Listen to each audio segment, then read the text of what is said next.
அந்த சாலையில் என்னோட வாகனத்தோட முகப்பு ஒளி கடந்து போகிறதுக்காக 2 பக்கமும் எழுந்து நின்று தலை குனிந்து வெட்கி நின்று அந்த பெண்களை பார்த்து அதை படிக்கும்போது அவளுக்கு ஒரு 1000 யானை ஏறி நெஞ்சில் நிற்பதை போன்ற ஒரு உணர்வு ஏற்படுது அப்படின்னு. அதாவது துளி காமமும் மற்ற ஒரு காதல் வயதான காலத்தில் வரும் அப்படின்னு நான் நினைக்கிறேன்.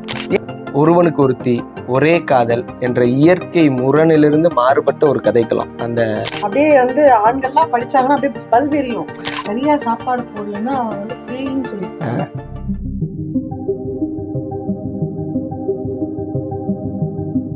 எழுத்து என்பது உள்ளார்ந்த எதிரொலியை வெளிக்கொண்டு வரக்கூடிய ஒரு கருவியா நான் பார்க்கிறேன். நமது அனுபவங்கள், சிந்தனைகள், கோட்பாடுகள், ஏமாற்றங்கள் இப்படி ஒன்றோடு ஒன்று பின்னி பிணைந்து விவாதித்து கொண்டிருக்கக்கூடிய அந்த விவாதத்தை படிமப்படுத்துவதற்கான ஒரு காரணியா நான் எழுத்தை பார்க்கிறேன். இப்படிப்பட்ட எழுத்து எனக்கு எப்படி உருவானது? பல எழுத்தாளர்களைப் போல பள்ளி கல்லூரி நாட்களிலேயே எழுதத் தொடங்கிய எழுத்தாளன் நான் அல்ல. ஆனால் வாசிக்க தொடங்கியவன்.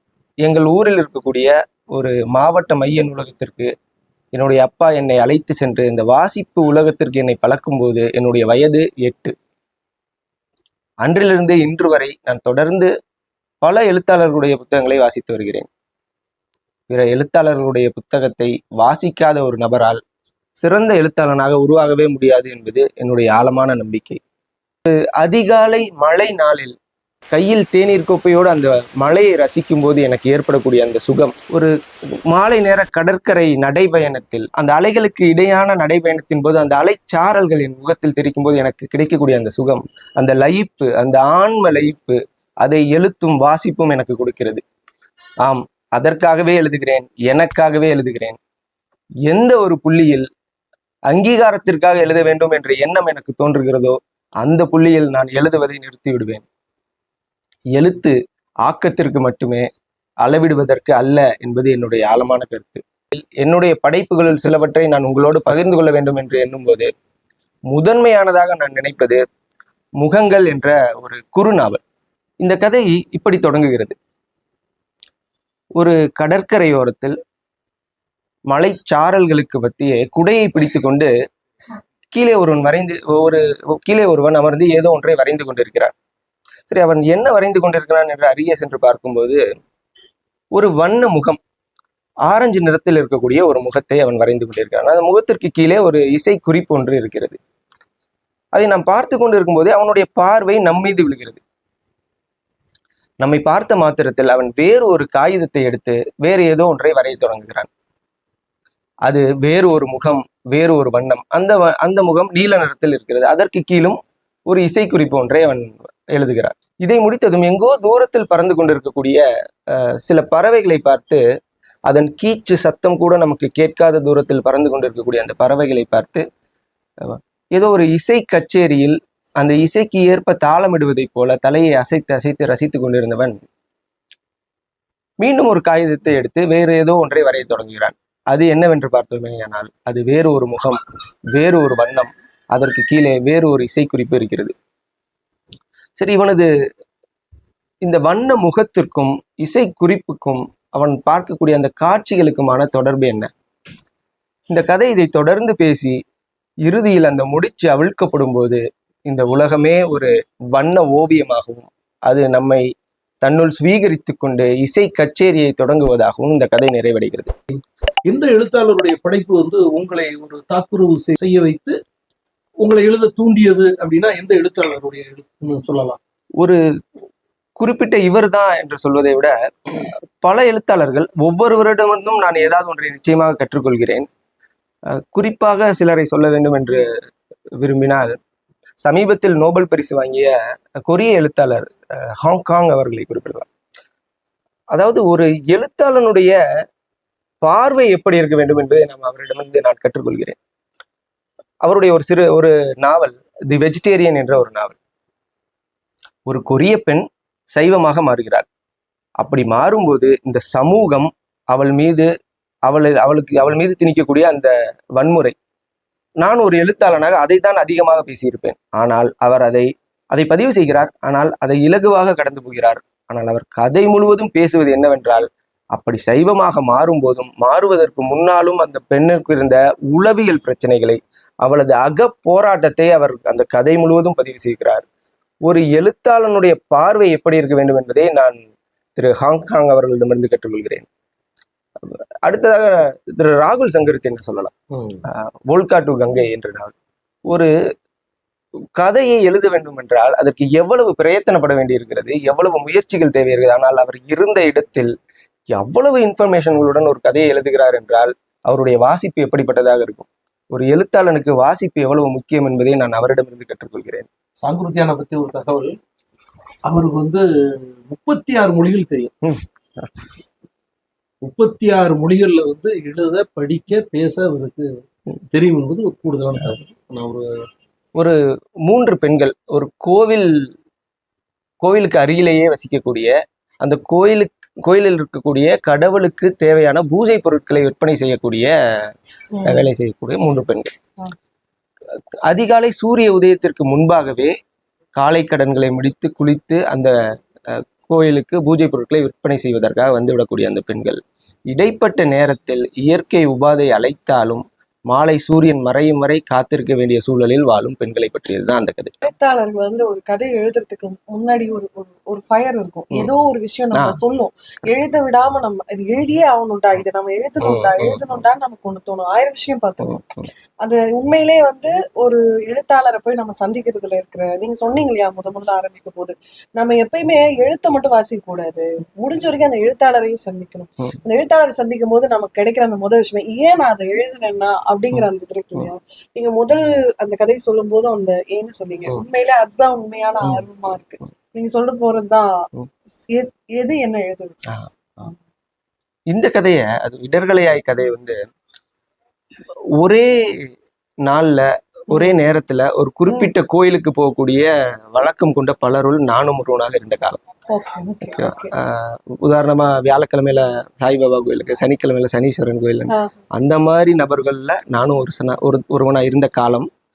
ஒரு மாலை மசங்கிய நேரம் அந்த கோயிலுக்கு செல்வதற்கு முன்பாக இருந்த சாலை, அந்த சாலையில என்னோட வாகனத்தோட முகப்பு ஒளி கடந்து போறதுக்காக 2 பக்கமும் எழுந்து நின்று தலை குனிந்து வெட்கி நின்று அந்த பெண்களை பார்த்த அந்த ஒரு நொடியில் உருவானதுதான் இந்த கதை. இந்த கதையை நிறைவு செய்யும் போதும் நான் இப்படி நிறைவு பண்ணியிருப்பேன், இன்னும் எத்தனை சாலைகளோ, அதில் எத்தனை வாகனங்களோ, அந்த வாகனங்களின் முகப்பு ஒளி கடந்து செல்ல காத்திருக்கும் பெண்கள் எத்தனை பேரோ அவர்களது இடர்களையாய். சியர்ஸ் என்ற ஒரு கதை. அதாவது எதிரெதிர் வீட்டுல வசிக்கக்கூடிய 2 வயது முதிர்ந்த நபர்கள், அவங்களோட பழக்கம் எப்படி ஆரம்பிக்குதுன்னா, இந்த தேநீர் கோப்பை எடுத்து சேர் சொல்லிக்கிறதுல தான் ஆரம்பிக்குது அந்த கதையில. அதாவது இந்த கதையோட கரு, நான் பல இடங்கள்ல ஒரு வயதான பெண்மணி, கணவனை இழந்த வயதான பெண்மணியோ, மனைவியை இழந்த ஒரு வயதான கணவரோ காலங்காலமா தனியாவே வாழ்றதை நான் பல இடங்கள்ல பார்த்திருக்கேன். எல்லார் குடும்பத்திலும் இது இருக்கும். எனக்கு தோன்றின ஒரு விஷயம், ஏன் அதாவது துளி காமமும் மற்ற ஒரு காதல் வயதான காலத்துல வரும் அப்படின்னு நான் நினைக்கிறேன். ஏன் அந்த ஒரு காதலை நம்ம அக்செப்ட் பண்ணக்கூடாது என்ற அந்த ஒரு புள்ளியில உருவானதுதான் இந்த கதை. இந்த கதை நீங்க சொன்ன மாதிரி கொஞ்சம் தமிழ் சூழலுக்கு புதிதானதாக தான் இருக்கும். ஏற்பும் அந்த அளவுக்கு அது எப்படி ஏற்கப்பட்டதுன்றது எனக்கு தெரியல. பட் ஆனா நான் நீங்க சொன்னதை நான் நிச்சயமா ஏற்றுக்குவேன். இந்த கதை காதல் கதை, ஒரு புது காதல் கதை தான் நம்ம சூழலுக்கு. ஒரு பெண் ஒரு அப்பா, அம்மா, அண்ணன், தங்கை, 4 பேர் வசிக்கக்கூடிய அந்த குடும்பம். அந்த பெண் சற்று குண்டா இருக்கா, இல்ல ஆரம்பத்திலேருந்தே அந்த பெண்ணோட இளமை பருவத்திலிருந்தே அவங்க அம்மா அந்த பையன் மேல கொஞ்சம் கூடுதலா அன்பு செலுத்துறாங்க. அந்த பெண் ஏதாவது ஒரு சாப்பாடு சாப்பிட்டாலோ அந்த தட்டை எடுத்துக்கொண்டு போய் போட்டு கழுவ வேண்டியது அந்த பெண்ணோட வேலையா இருக்கு. ஆனா அவங்க அண்ணனுக்கு அப்படி இல்லை, அவன் அங்கேயே தட்டிலே கை கழுவி அப்படி தள்ளி உட்காந்துக்குவான். இது பல இடங்கள்ல நான் பார்த்தது. இது அப்படியே தொடர்ந்து வருது.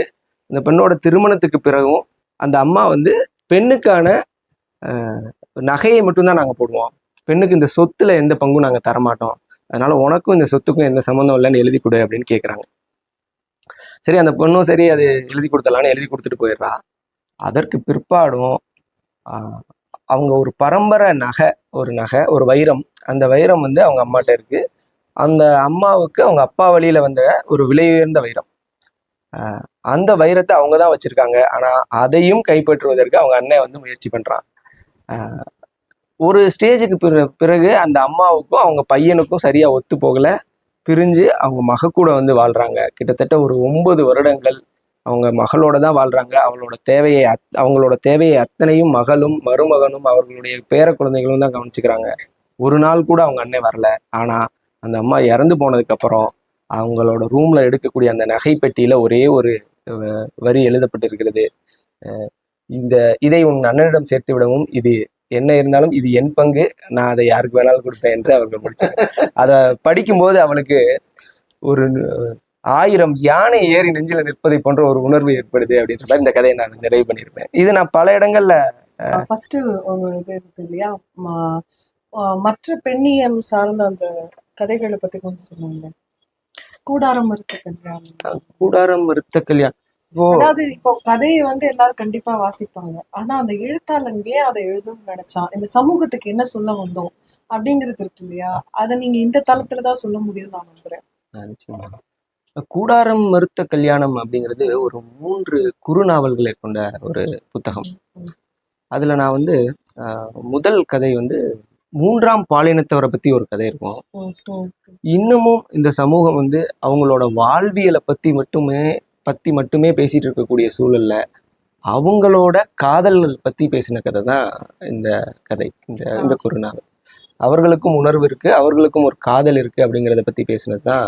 இன்ன வரைக்கும் நம்ம திருநங்கைகளை பத்தின சமூக ஏற்புக்கான விஷயங்களை தான் எடுக்கிறோம். அவங்க உளவியல் சார்ந்த அவங்களுடைய விஷயங்களை பேசுறது இல்லை. அதை பத்தி பேசினதுதான் இதுல ஒரு முதல் கதை. ஒருவனுக்கு ஒருத்தி, ஒரே காதல் என்ற இயற்கை முரணிலிருந்து மாறுபட்ட ஒரு கதைக்களம் அந்த உடல் தீண்டும் தழல்ங்கிறது.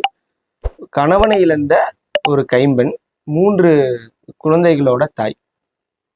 பகல்ல அலுவலகத்துக்குள்ள வேலையில போயிட்டு வர்றா கொள்றா, அவளுக்கு ஒன்றும் தெரியல. ஆனா இரவு நேரத்துல இருபக்கமும் நெருக்கிட்ட குழந்தைகளுக்கு மத்தியிலும் அவள் வெறுமையை உணர்கிறாள். அதை பத்தி பேசின ஒரு கதை.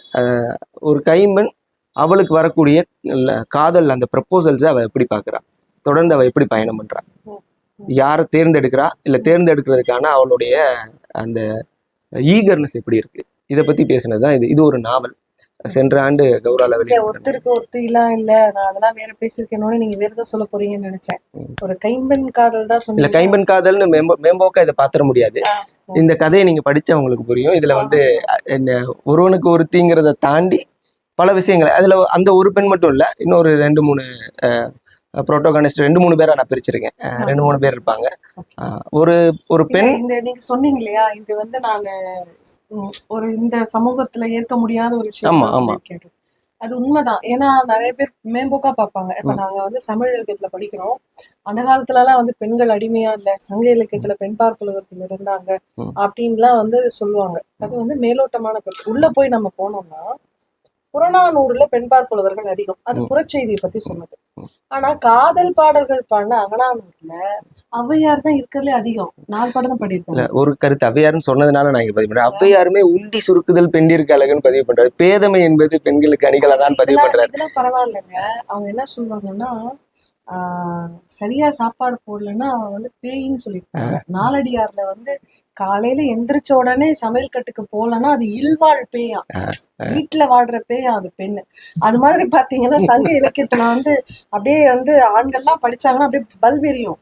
அதுலயுமே இந்த கொடிது வறுமை கொடுதலையே அதை தானே முடியும் அவங்க நிறைவு பண்ணும்போது அப்படிதான் நிறைவு பண்றாங்க. இப்போ இதுல வந்து என்னன்னா, நான் சொல்ல வந்த கருத்து என்னன்னா, பெண்பார் புலவர்கள் இருந்தாங்கன்றது ஒரு கருத்து தான். ஆனா என்ன செய்தியை சொல்றதுக்கு மட்டும் தான் அவங்களுக்கு உரிமை இருந்திருக்குன்னா புறச்செய்திகள் சொல்லதான். பெண்கள் வந்து தன்னுடைய காம உணர்வை வெளிப்படுத்துவதற்கான தளம் இன்னைக்கு இல்ல. அது 2000 வருஷம் பழசுல நம்மளால பார்க்க முடியாது. ஆனா நீங்க சொன்னது வந்து இந்த சமூகம் ஏற்க தயங்குகிற ஒரு விஷயத்தை தான் நீங்க சொல்றீங்க. அதுல நான் வந்து இந்த கதையில அந்த ஒரு கைம்பெண் இல்லாம வேறு சில கேரக்டர்ஸ் இருக்கும். அதுல ஒரு பெண், அவ வந்து தொடர்ந்து அவளுடைய முதல் திருமணம், அந்த திருமணத்தை விவாகரத்து பண்ணிட்டு அடுத்து ஒரு திருமணம், அதுலயும் அவ இல்லாம அடுத்து ஒரு திருமணம் இப்படி பயணம் பண்ணுவா. அதை வந்து என்னுடைய பார்வையில் நான் அதை வந்து எப்படி பாக்குறேன் அப்படிங்கறத இதை பதிவு பண்ணியிருப்பேன்.